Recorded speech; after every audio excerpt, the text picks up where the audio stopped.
So thank you all so much for coming today to this third session in the Putting the Policy into Practice series. My name is Jennifer Abel. I am the training coordinator with the Digital Research Alliance of Canada's RDM team. And I'd like to begin by acknowledging that the land that I'm speaking to you from today is the traditional, ancestral, and unceded territory of the Coast Salish peoples, including the territories of the Musqueam, the Squamish, and the Tsleil-Waututh nations. Today, we are going to be talking about the first pillar of the Tri Agency RDM policy, which is institutional strategies. This first pillar addresses the creation of the institutional strategies. That's from my notes, so I'm just repeating what I've said because it's that kind of day. This webinar will cover what an institutional strategy should contain, items to consider when developing your strategy, and key stakeholders that should be involved in the discussions. We may have a short period of time for questions in this workshop. However, it won't be the full hour-long session that we've had the last 2 days if you've been with us, as we have a workshop immediately after this.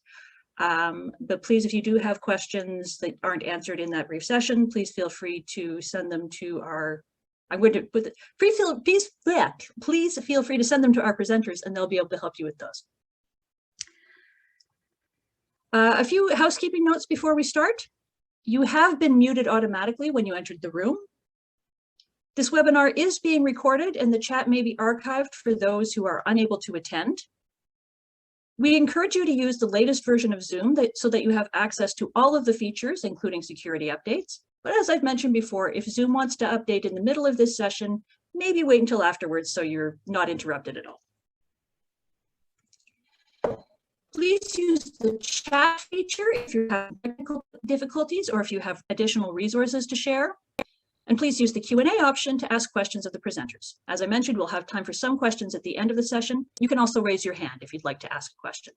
And questions may be asked in English or in French. As before, the slides for this session are available on the event webpage, as well as through a Google folder, for which you'll find links in the chat momentarily.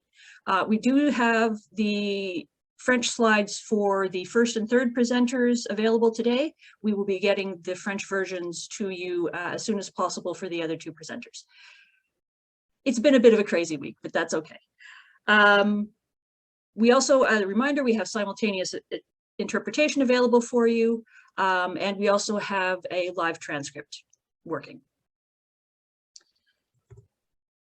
We have a code of conduct that we follow in these webinars. A reminder that the Alliance seeks to provide a welcoming, engaging, and safe community for everyone. Discriminatory language is not appropriate in any venue or platform, and the Alliance does not tolerate harassment in any form. Harassment is understood as any behavior that threatens another person or group or produces an unsafe environment. So please play nicely while you're here. And now to our presenters. Matthew Lucas is here from the Social Sciences and Humanities Research Council, where he is the Executive Director of Corporate Strategy and Performance. Prior to SSHRC, Matthew worked at Industry Canada, where he held different positions, including Senior Policy Advisor to the Science, Technology and Innovation Council Secretariat, and the Departmental Advisor to the Minister of State for Science and Technology. Nizar Ladak is the CEO of the Digital Research Alliance of Canada, a federally funded not-for-profit organization that advances the integration and development of digital tools and services for Canadian researchers. A seasoned executive with more than 30 years experience, his passion is finding innovative solutions to operational problems and mentoring young professionals.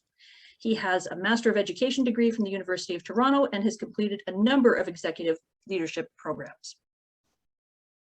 Jeff Moon is the director of the Alliance's RDM team and previously served as the director of the Canadian Association of Research Libraries Portage Network, a national library-based network with the goal of building capacity and coordinating RDM activities in Canada. Portage officially joined the Alliance on April 1st of this year. And prior to his role with Portage, Jeff served as the data librarian at Queen's University Libraries, where he still has offices, as academic director with the Queen's Research Data Center, and established and managed the Queen's Research Data Management Service. And last but most certainly not least, Dylanne Dearborn is the Research Data Management Coordinator at the University of Toronto Libraries. She is actively involved in national RDM efforts through the Canadian RDM Survey Consortium and the Portage Network, where she is a member of the Research Intelligence Expert Group and the Data Management Planning Expert Group, and several working groups. And she's here today in her role as a member of the Canadian RDM Assessment Model Working Group and the Research Intelligence Expert Group and the RDM Survey Consortium. She's here with a lot of hats. With that, let's get started. Matthew, the virtual and pixelated floor is all yours. Thanks a lot, Jennifer, and thanks again for inviting me to speak. Let me just share my screen here. Maybe, Jennifer, you can give me the thumbs up when you can see that. I can see it bright and clear. Fantastic. So let me just repeat what I said on the first day. Well, thanks to inviting me to present today, but also just thanks to all of the organizers for pulling together this incredible week of workshops. I've been watching the numbers for this session ticking up north of 320, and the participation is incredible, and it shows not only the interest in this topic, but the appetite and the need to have more of these events where we're pulling people together to understand how to not only implement the agency's policy, but understand how to start implementing good research data management practices and really learning from each other. I'm really the opening act for some more interesting conversations to come. Many of you have already heard me speak about the policy. I'll give a relatively quick overview of the policy as a whole, talk about a few elements of the institutional strategies, and then turn things over to my colleagues to take us further. Most of you have probably seen this slide before, and all of you probably know there are three elements to the Tri Agency data management policy. The first one we're going to talk about today, and the one that's unique to our policy when you look at policies around the world, is that institutional strategies that each post-secondary institution or research hospital eligible to administer agency funding is required to create an institutional strategy and make that strategy public. Second, that for certain funding opportunities, data management plans will be required to be submitted with applications. And third, data deposits that the data related to the final output of publications, that is, of research funded by the agencies, will need to be securely deposited in a data deposit. But the piece we're here to talk about today is, of course, number one, the institutional strategy piece. So I just want to say a few words about why this.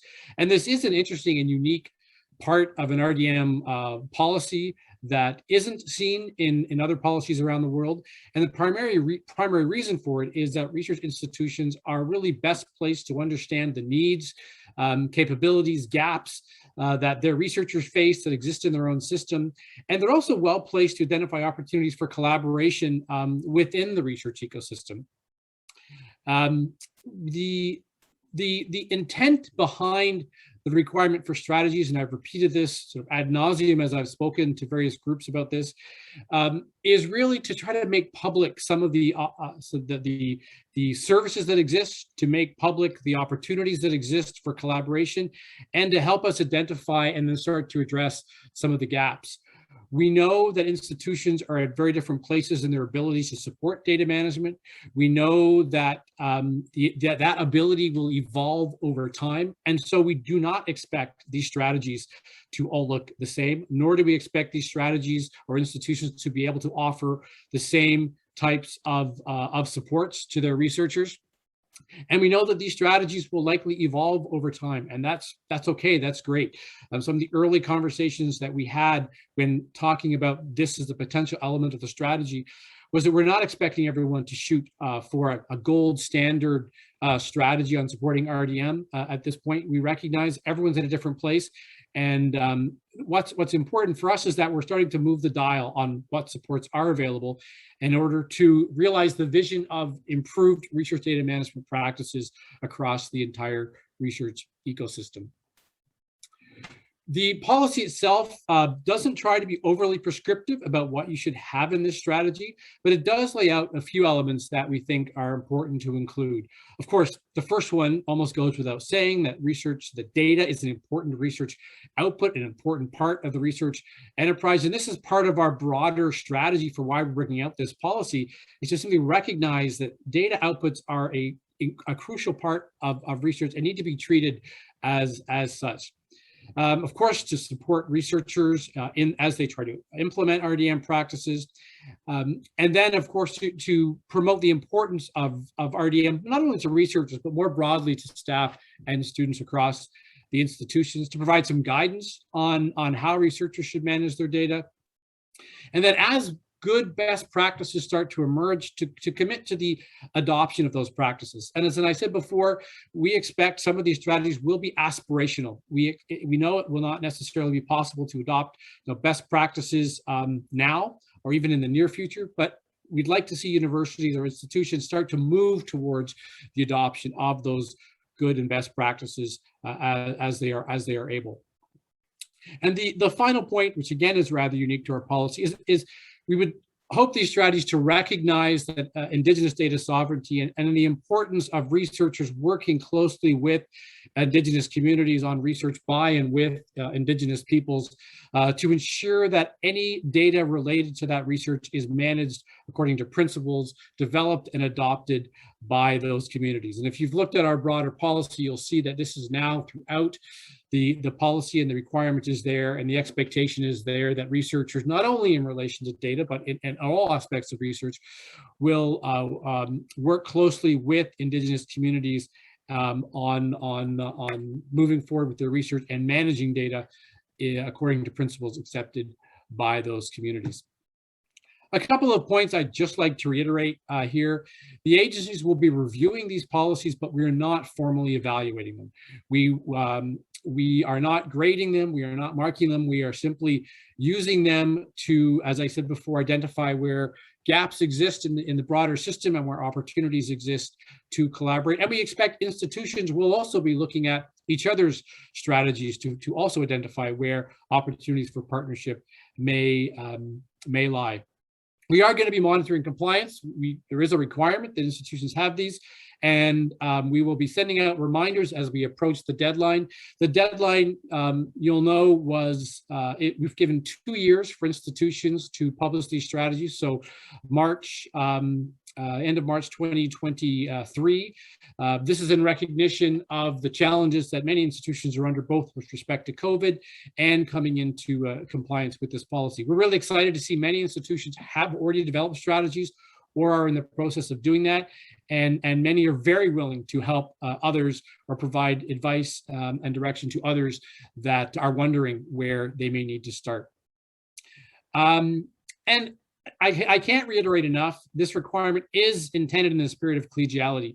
We at the agencies recognize we are one of a number of key partners and stakeholders across the research ecosystem. And we want to work with all of you on advancing research data management practices.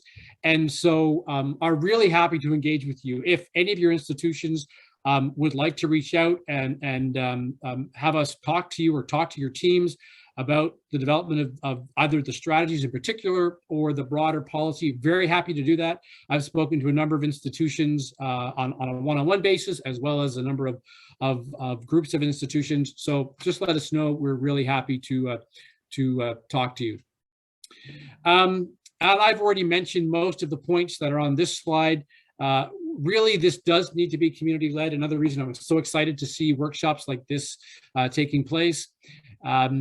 We know that these strategies will evolve. It's not a final expression. These are sort of meant to be evergreen documents, not expected to solve all the problems immediately, and they're intended to be flexible and to meet your own institution's needs and where you are at your particular time. So that said, I know there may not be a lot of time for questions. If there is, I'm happy to answer any after all of the presentations. But again, if you'd like to reach out to us, if you'd like us to meet your team who might be developing these strategies, very, very happy to do so. And again, I'd just like to reiterate my thanks to everyone at the Digital Alliance, which Portage and Research Data Canada are now a part of, and just really thrilled to be a partner with them on providing workshops like this to help all of you begin to implement the policy and just advance research data management practices. And with that, Jennifer, I'll turn things back over to you. Great, thanks so much, Matthew. And now we are going to Nizar Ladak to talk about how the Alliance works within this new ecosystem.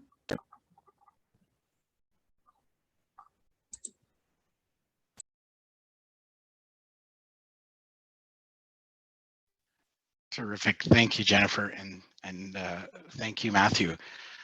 So I'd like to acknowledge that I'm on the traditional territory of many nations, including the Mississaugas of the Credit, the Anishinaabe, the Chippewa, the Haudenosaunee, and the Wendat peoples.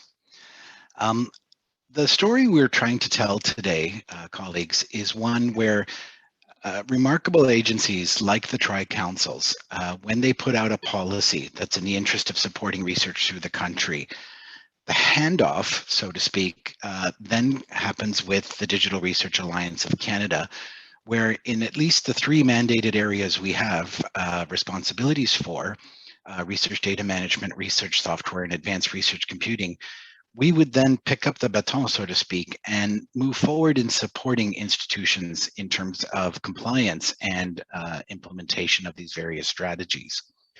And so similar to today's presentation, as Matthew's outlined, the overarching policy, which he's mentioned a number of times, is evergreen and will evolve with input and feedback. Our role is to then pick up from there and work with the institutions, with all of you, in adapting your work and your frameworks and your various tactics to complying, so we can continue to support research in the excellence that it always has been. So what I wanted to share with you in terms of 2 or 3 slides is first, the mission of this new organization. We are a federally funded not-for-profit organization established back in 2019 as a result of funding we received from Innovation Science Economic Development Canada. And our vision over the last year that we constructed with our board, and literally thousands upon thousands of consultation or individuals in consultations, is to catalyze world-class Canadian research for the greater good. And we see our mission as such that we hope to be a trusted and an inclusive partner. The Digital Research Alliance of Canada fosters national and global collaboration to provide researcher-centric, sustainable, and integrated digital research infrastructure. So how did we actually get to the stage that we're at currently? We're still in our infancy and we're a growing and new organization. And so what I wanted to share with you is the extraordinarily busy slide that's now been presented in front of you, but I'm going to try to orient you in terms of the activities, and then wind up before I pass to the next panel speaker to pick up from there, how we are hoping to support all of the activities that are outlined. So orienting you to this very busy slide, and obviously copies of the slides will be made available through the repository that Jennifer and others have established. So starting from left to right on your screen, as we were established, the first thing I would highlight for you at the top is the 3 sort of timelines. Very much for the better part of the first year of our operations, from October of last year to October of this year, we would consider ourselves much, in many ways, as a startup organization, establishing practices that many organizations would need. And so we embarked upon a series of inputs from needs assessments that were available nationally that involved almost 1,300 plus individuals who shared with us their thoughts. We did a current state assessments in each of our mandated areas: research data management, research software, and advanced research computing. The current state assessment on research data management is one of the best I've ever read. And of course, I'm a little biased, and I'm very proud of my team, but it is one of the best I've ever read and very nicely outlines not only opportunities, challenges, but future directions. And so a bilingual copy is available from our website for you to be able to download. We asked the community, if you were in our shoes, what would be advice you would want to share with us as we establish our operations? And while over 105 position papers were shared, the statistic that often touches me most is that those papers were constructed by over 300 authors and 112 organizations. We had procured through some consulting support what we called technological advancements, and 15 subject matter experts globally were interviewed as part of this activity, where they shared their thoughts on things like quantum computing, next-gen software, hardware, and other things that we needed to be aware of as we planned the digital research infrastructure ecosystem evolution over the next few years. We also procured what's been internally referred to as a best practices report. We received from a different set of 15 subject matter experts globally advice and guidance on cloud infrastructure, data governance practices, cybersecurity, and even advice for establishing our own organizational structure. At the formation of our organization, we formed a 22-member researcher council, which is comprised of individuals from across the country who volunteered their time to give us advice and guidance. And so in constructing the variety of inputs that you see on the left-hand side, they too put forward priorities reflecting the views of the research community. And then, of course, I just shared with you on the prior slide our vision and mission, as well as how it all aggregated up into a strategic plan for the next several years.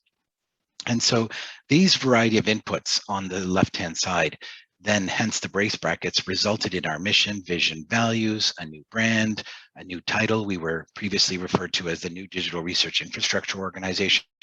Our title now is obviously the Digital Research, our organization's name is the Digital Research Alliance of Canada. The strategic plan, and what is evolving is a new service delivery model that brings together those different entities. I won't spend as much time in terms of our scale-up operations, but really what we've done is start to categorize a service map. What services will be available from this organization? And the reason I'm not spending too much time in this, but other than to touch on a few points, is if you notice the dates, this is really the heavy lifting that we hope to do in partnership and in collaboration with institutions, provinces, territories, and provincial government and federal government agencies over the course of the next year or more.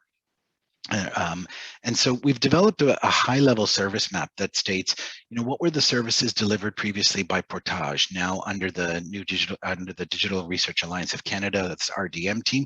What services do they deliver? What services were delivered under Canary for research software? How will they mature? And under the former Compute Canada Federation, what are the services offered there and how will they evolve? And so there are a series of national teams that we hope to engage and participate with.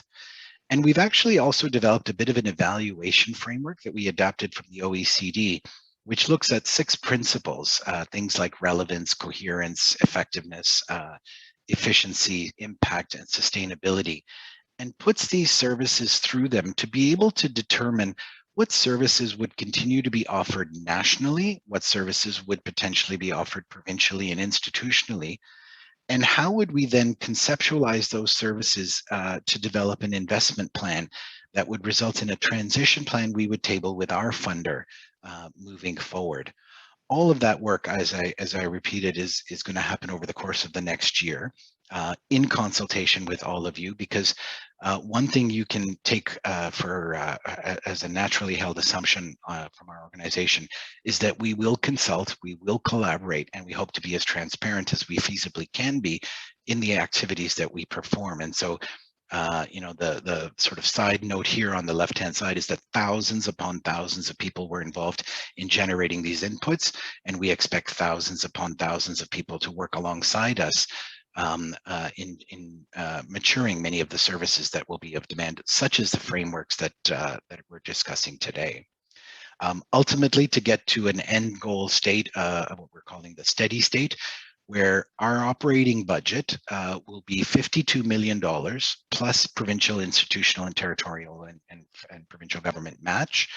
And the ratio of match is 60% federal, 40% provincial, institutional, territorial, and an annual capital campaign of 60 million plus match, which at a 60-40, the math is quite easy, is almost 100 million in new infrastructure, digital research infrastructure that will be deployed throughout the community. So as I wind down my comments, colleagues, what I wanted to share with you is one particular insight that emerged that I think is of relevance to this audience. Obviously, numerous insights emerge from all of this background work, but it's a growing trend around what we're loosely defining as the open trend. And all of you will be able to speak much more knowledgeably than myself about the open science movement that seems to be taking strength globally, but how it's extending now. And it's such a very positive story for me, how it's extending to the other sectors. why it's such a positive story for me is by virtue of bringing together research data management software and advanced computing as a coherent whole. First of all, it takes a very researcher-centric perspective. Researchers will argue, I've never thought of them as separate entities. Why have they been funded differently, organized differently, governed differently? When I'm doing research and I need to access advanced research computing, I don't think of software as an add-on or a research data management framework. My data, my software, my computing needs all have to operate in an integrated manner. And so the really good news story is that the best practices from each of those different, let's call them layers, for lack of a better description, are starting to influence one another. And so not only has the research data management ecosystem for years been touting the benefits of open science and the requirement to then have interoperable data management frameworks, but we're seeing the benefits of that learning and that application to environments around open software, non-proprietary software emergence, shared infrastructure, blockchain advancements in the technology sphere are making the availability of these various services more feasible and more open. And the part that I would like to emphasize is a message that both my research data management colleagues within our organization and the Tri Councils and others have shared. What we're advocating here for is, I love the phrase Jennifer shared with me, open as much as feasibly possible. So obviously not all data can be shared openly, sensitive data, personally identifiable information. But the idea or the concept of sharing with one another in order to advance research is the frame that I think we steal from this growing trend.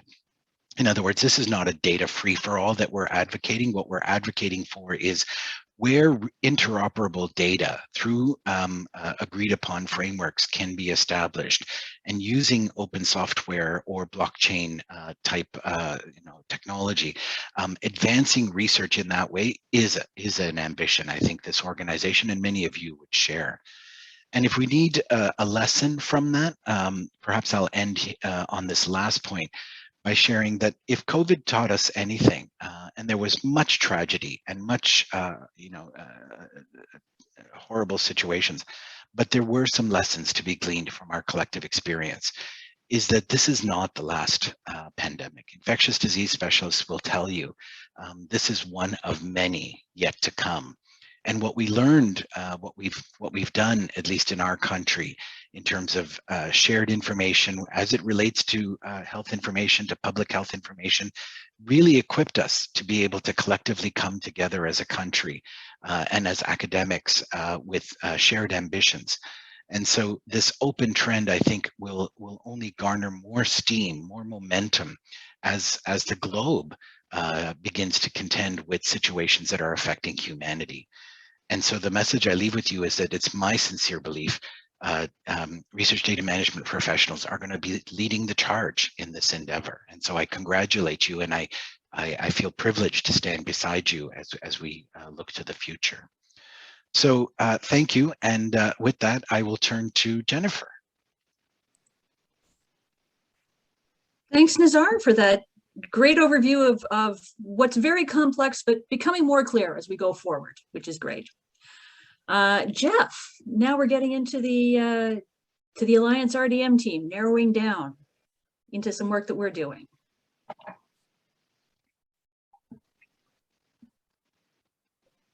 All right, can you all hear me and see my opening slide? Excellent. You sound and look great. Fine, thumbs up from Nizar, that's always a good thing. Well, first of all, thank you very much for the opportunity to speak with you today. Bienvenue et merci pour l'opportunité de vous parler aujourd'hui.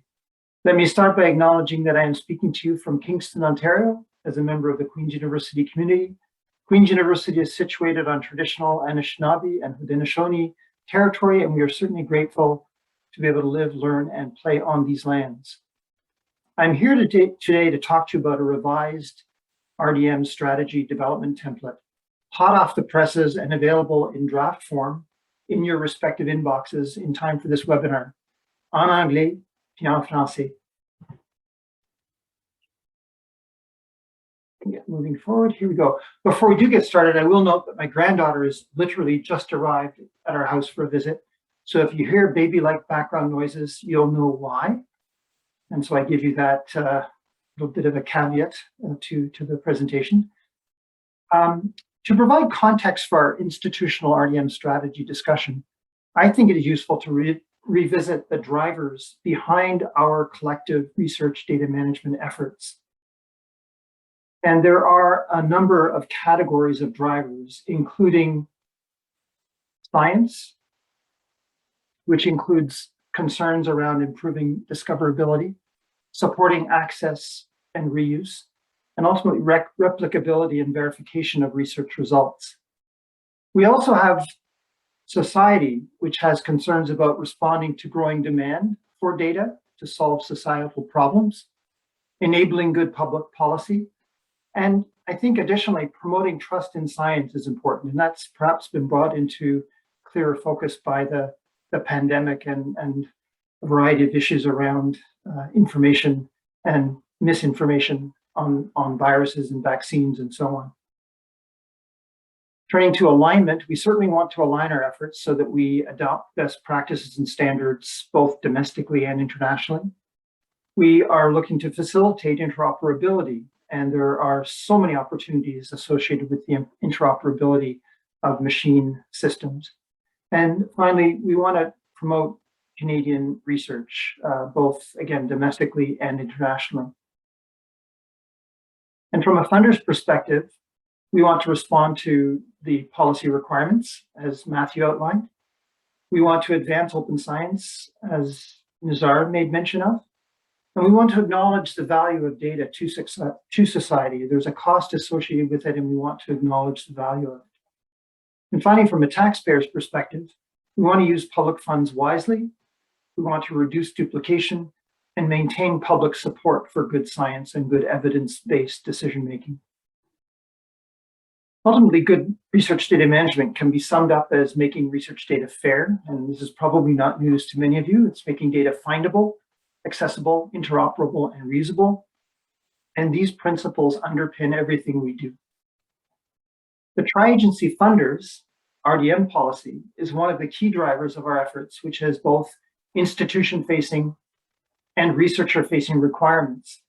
Today, we're focusing on the first of these three pillars, we'll look particularly at a newly revised RDM strategy development template, which we'll be discussing publicly here for the first time.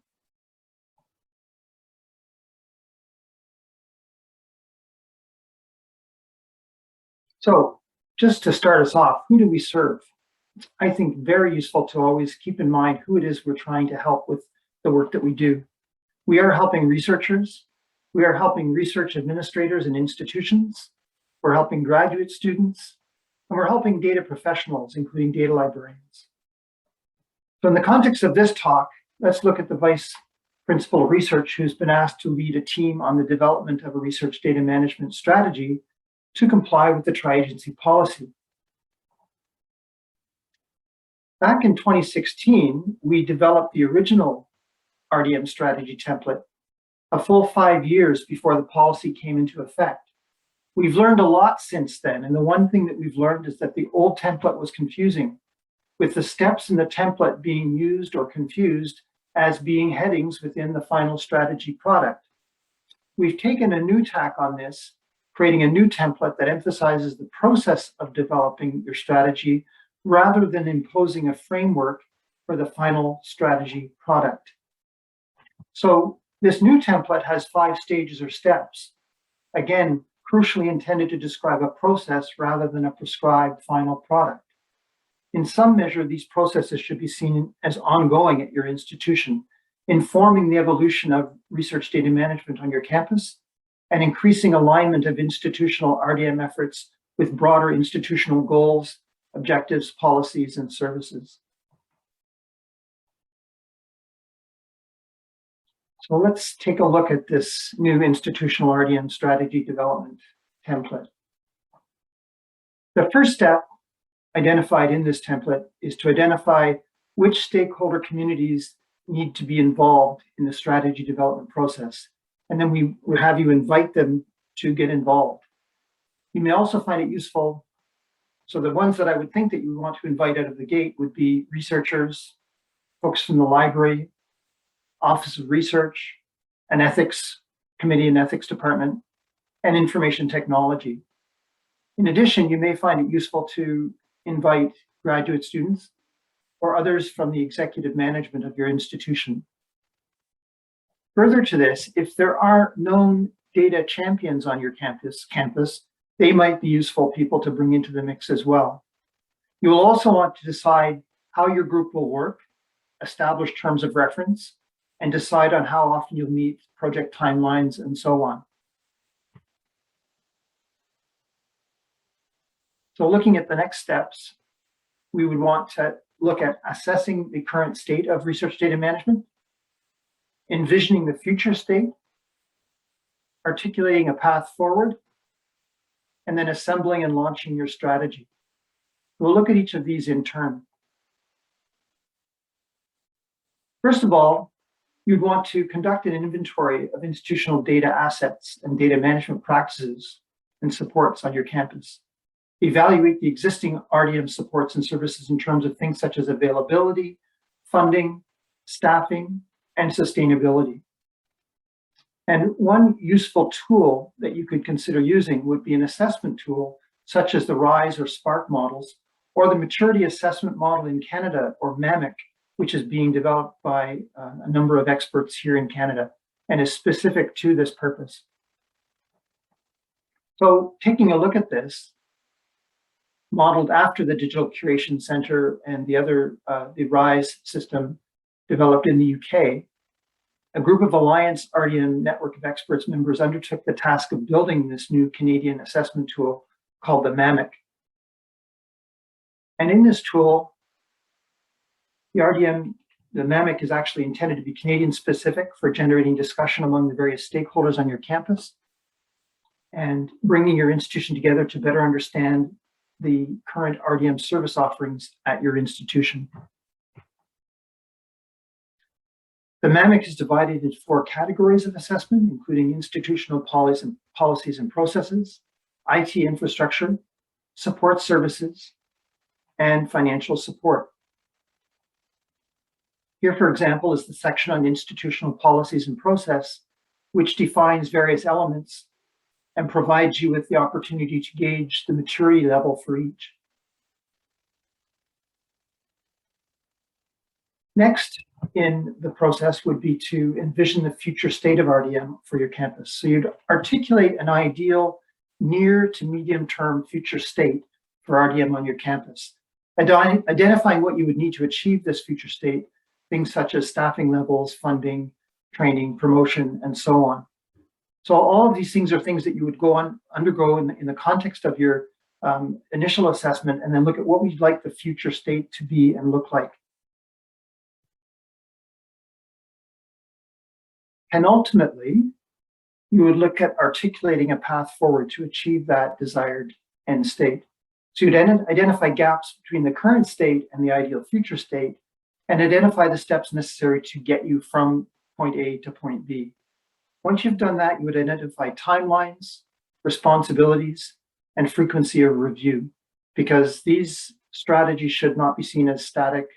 Once done and done, they should be seen as living documents, evergreen, as I think Nizar and Matthew referred to the Tri Agency policy. The same applies to these strategies. Finally, you would assemble and launch your strategy.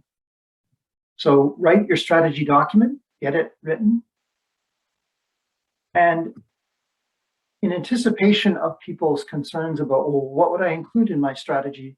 You've taken away the notion of a template, which gives me headings that I should see in my actual strategy.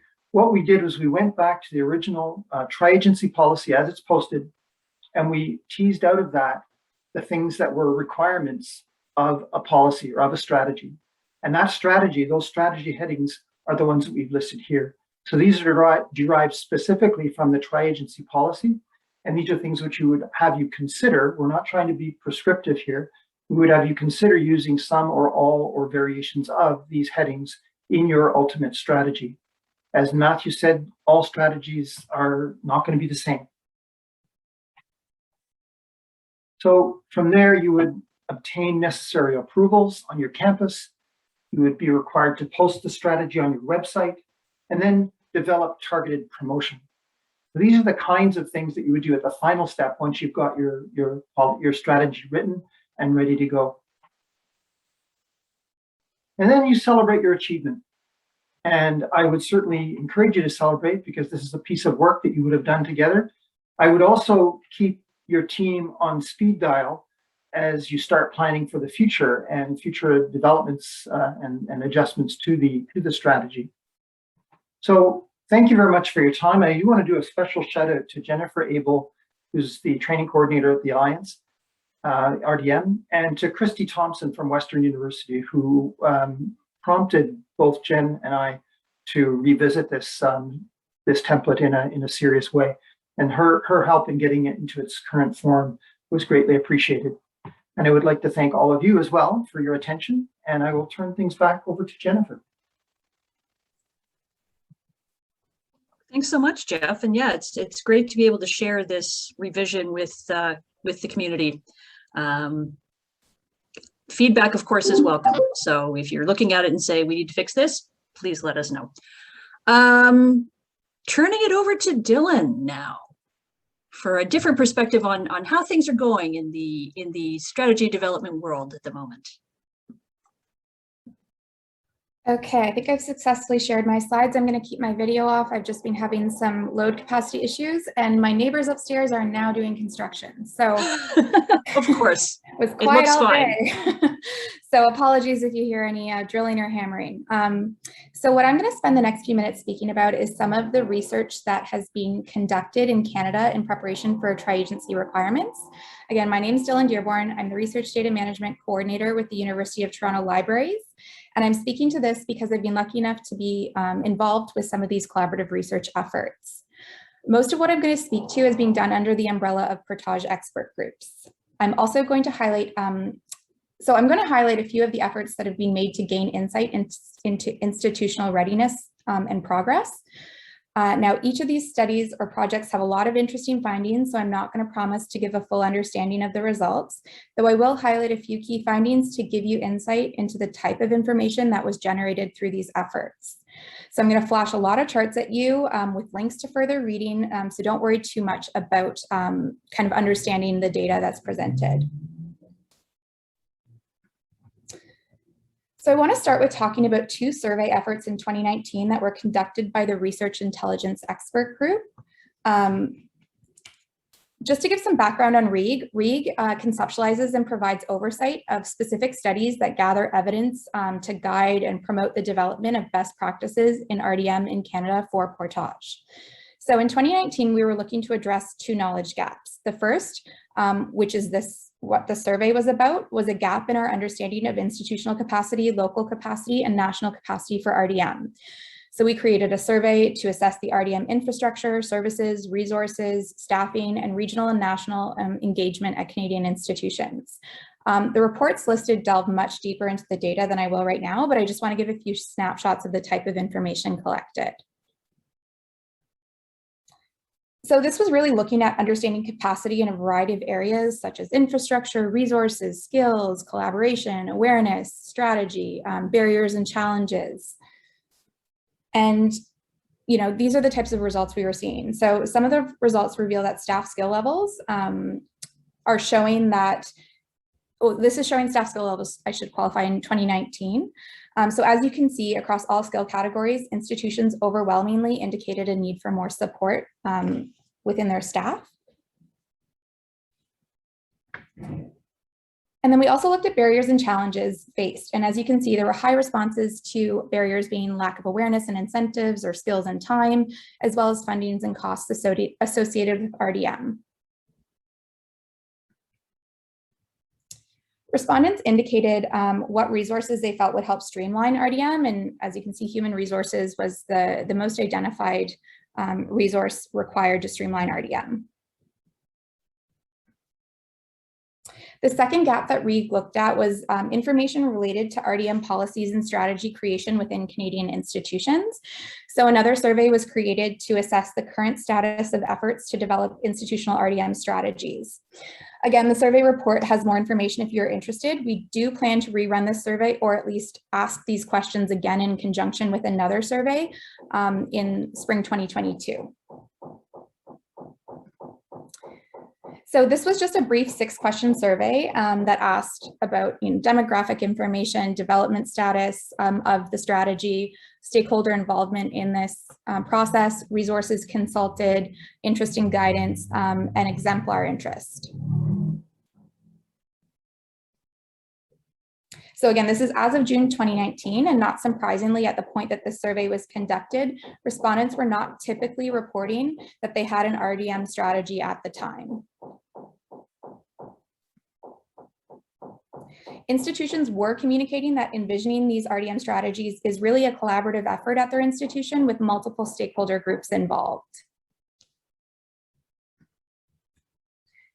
And there were a variety of resources used for developing strategy, with the most often consulted being the Portage Guidance, which, as Jeff just mentioned, has been recently updated.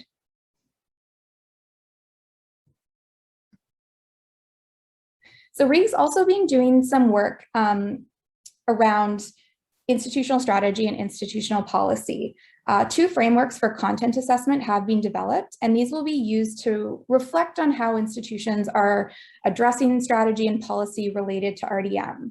So once we have a corpus of strategies and policies to do some content analysis on, as we don't right now, we hope to learn how kind of this is being addressed. So this could tell us the language being used, commonalities or deviations in approaches, and just understand how this is being framed by Canadian institutions.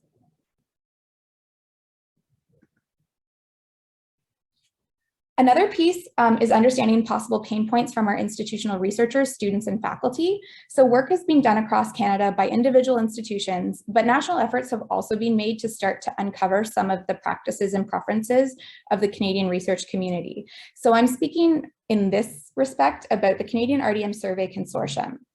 So these surveys efforts are ongoing, but institutions across Canada have been using shared instruments to survey researchers about RDM practices and perceptions. We do have a dataverse that will house the national data set that we're referencing here, and that should be available very soon. So the link is there, and we're going to populate it very shortly. We just have an article we submitted. So the instruments ask questions across things like demographics, working with data, data sharing, and services. One of the strongest findings we had in the survey was one of the ones that might be most relevant to this group, which was when we asked if respondents would be able to draft a data management plan without assistance, or if they would need or prefer assistance. As you can see here, only 14% of respondents said that they would be comfortable drafting a DMP without assistance. So that's pretty impactful.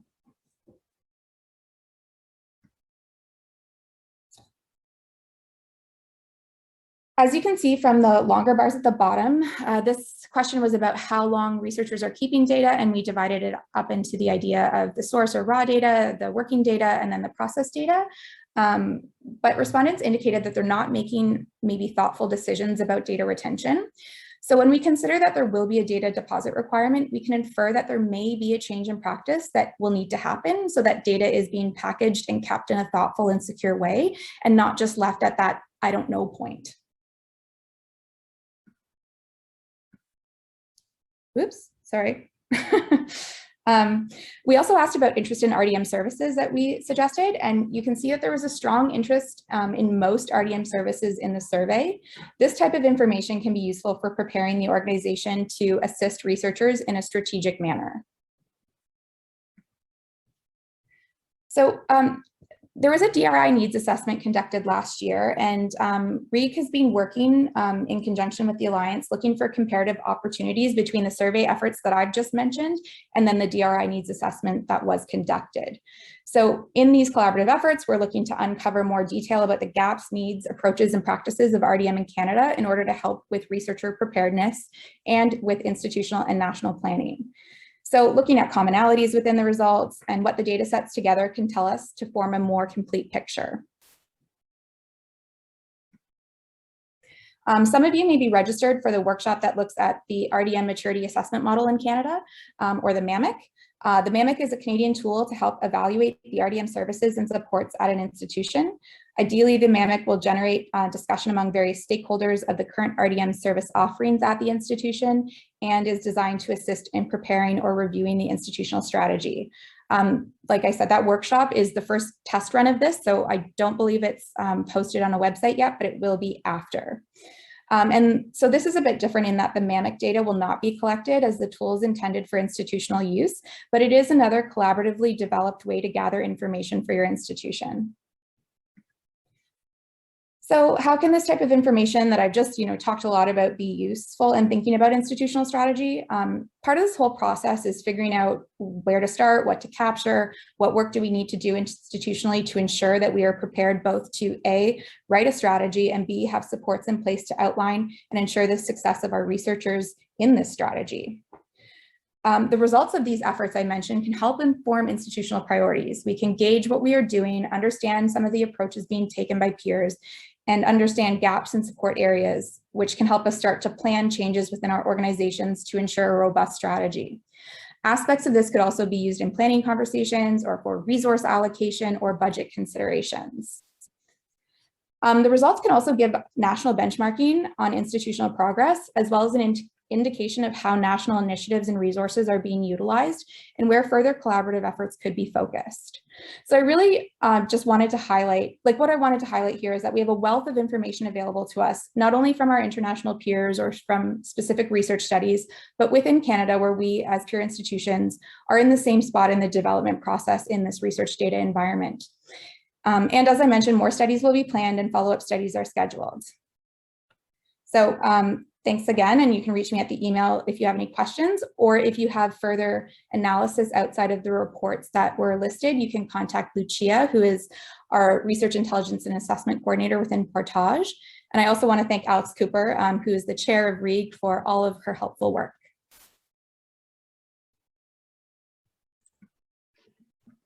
Great, thanks so much, Dylan, and thanks to all our presenters, Jeff and Nizar and Matthew, for this rapid fire magical mystery tour through the worlds of institutional strategies. As I mentioned earlier, some of you are registered for the workshop that's going to be starting in about half an hour from now, but we do have time for a few questions, and we do have at the moment 3 questions in the Q&A, so I think we'll go through with those. And so first question here, is there any plan to formalize the idea of data as important research output as an action rather than verbiage? For example, suggesting universities should give weight to data publication or sharing in tenure. And for those of you who are wondering, the workshop is technically scheduled to start in 4 minutes, but we'll actually probably start more towards the bottom of the hour, so we can finish up here. So formalizing the idea of important research output. So I don't know if that's for me as representing the granting agencies. Sure. But happy to have a first crack at that. So first of all, we do recognize data as an important research output, and it's one of the questions we ask. We at SSHRC, at least, we have what are called achievement reports, in which we ask researchers funded by us at the end of their projects to report on what's come out of it, and we do ask about data outputs. And we do encourage researchers to note data outputs when applying for new funding, as an example of their successful results of past funding. Of course, this is really an issue of cultural change about what is accepted as a signifier of excellence. And so that takes time, and the arbiters of what is determined to be research excellence within a particular disciplinary context, from the agency's point of view, is largely the sort of merit review committee, so your one's peers. And so we definitely encourage the committees to look at these things, but that type of change does occur sometimes slowly. We are looking, though, at ways of highlighting the value of data in our own communications efforts, and in looking for ways to encourage researchers or giving prominence to researchers that have really interesting data outputs. But we are also one of a number of key players, institutions being others, and recognize cultural change is something that needs to take place more broadly across the entire ecosystem. Yeah, I would echo Matthew on that front. It is largely going to be a question of culture change, and academia is steeped in tradition and very difficult to change course on in that regard. But I would think that everything that we're doing here, everything that the Digital Alliance of Canada is doing to support RDM, everything that the Tri Agency is doing to underpin and encourage that culture change is going to change the stock price of data. And in the reputation economy, articles are now the coin of the realm. And it would be great if, I mean, don't want to bring in Bitcoins or anything like that, but if this new digital currency, if this new currency of data could be seen as being part of that reputation economy and raised in its value in people's eyes, then I can only see a natural extension of that would be to consider it in a tenure and promotion process. And I think that as we go forward with more and more data being cited and recited and used and saving lives and changing society, I would hope that that's going to become the case. Great, thanks both. Following up on that a little bit, will the agencies be publishing links to all the institutional strategies as they do with other institutional documents, such as EDI action plans in the CRC program? The ability to work together and be inspired by solutions other institutions will develop will foster responsible RDM across the sector.